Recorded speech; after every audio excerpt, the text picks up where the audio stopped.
Okay, so this is Beth Cantor, Best Blog, and I'm here at Shelter Network in Burlingame.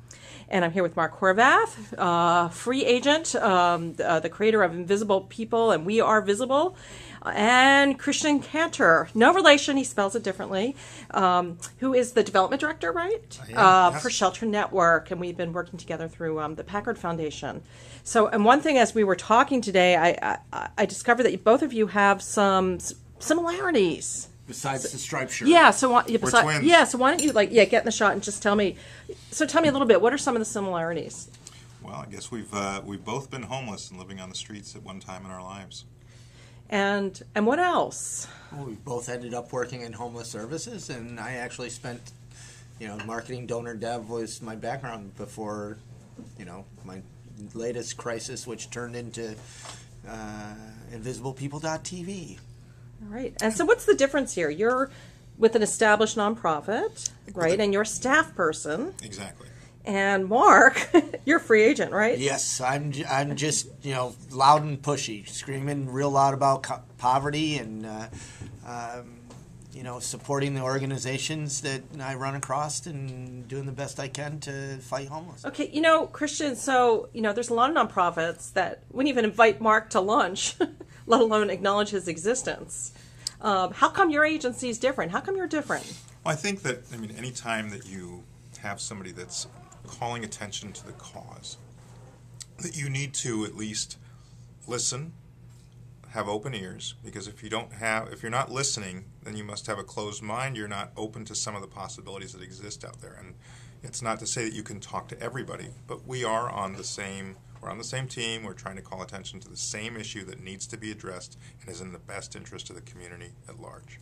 So until, if Mark ever, proves that proves to me he's a lunatic, which I don't think he is. Yeah, are you a lunatic? I Okay. Then I may not do, further lunches. But for now, somebody that's calling attention to the issue in an innovative way is somebody that we need to be talking to and to be exploring partners. So this is somewhat unusual. I know that there have been other agencies across the country, as you've traveled in your Ford, that have welcomed you in for lunch and more. Yeah.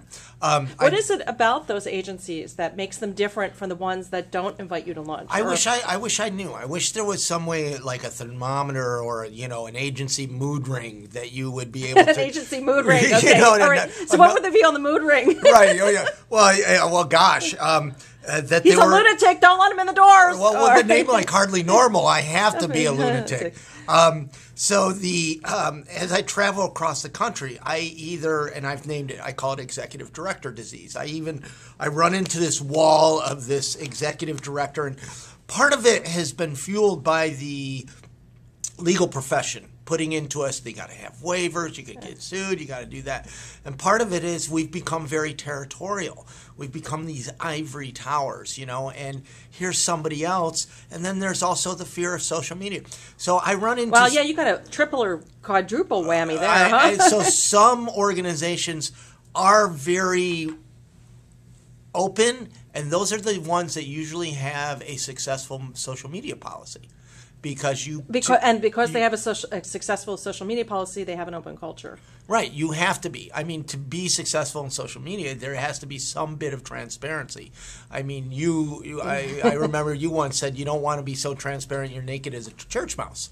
You know what I mean? Naked as an angel, I think I said. Or whatever. Or actually, Esther Dyson said that. But and there's some truth to that. You don't want the CIA to be twittering, what they're doing all the time, or you don't want to be twittering what's in somebody's confidential case management file. Exactly. You want to just be twittering their story, right, so other people know about it, and they can also, through your twittering, they can be connected to other people. Right.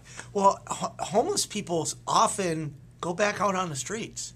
That's real life, and we have to be transparent about the failures as much as we are about the success. So it's really intimidating to have this video crew filming me doing this, but I can't wait to see it because I understand it's from my good colleague Michael Hoffman, and at some point there's going to be this awesome documentary about Mark's work coming up, and I'm sure there'll be snippets on YouTube that we're going to want to play into it. you know, like you're really tired, aren't you? Yeah, I'm I know. exactly So, as like, you what's can- this thing we have about, you know, when we're on social media, we get distracted? Well, you know, this free agent thing, squirrel!